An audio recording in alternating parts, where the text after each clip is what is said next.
अच्छा, युवाओं को असुरक्षितता का अनुभव होता है। असुरक्षा माने अब पढ़ाई पूरी होगी फिर क्या करेंगे। कोई उनका अपना नहीं है, कोई विश्वास करने लायक उनको लगता नहीं है, किसी के साथ कोई शेयर नहीं कर सकते। तो इनको अनसर्टेनिटी यानी अनिश्चितता, असुरक्षा कमाई की दृष्टि से भी लगती है और आगे विवाह की दृष्टि से भी लगती है। ये युवाओं को अधिक है क्योंकि परंपरा से ये दोनों काम युवाओं के बताए गए हैं। अर्थार्जन लड़कियों का, युवतियों का और समस्या है।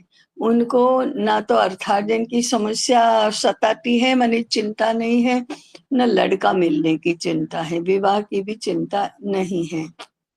उनकी चिंता यही है कि उनकी वैसे तो कोई चिंता ही नहीं है, इतना अज्ञान और इतना अनाड़ीपन है कि उनको चिंता नहीं है।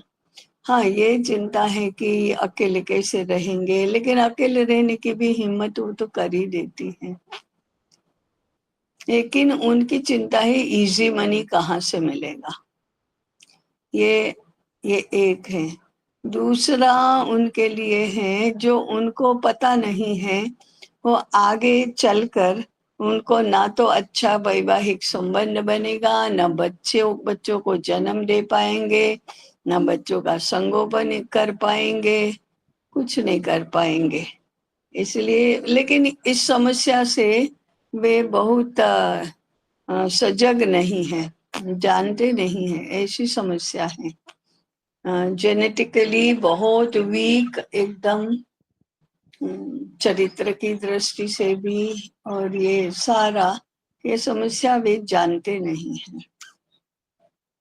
तीसरी समस्या अब युवाओं के द्वारा निर्मित ऐसी समस्या है, इतना एक्साइटमेंट है, इतनी हल्की रुचि है, इसलिए भटकाव बहुत है।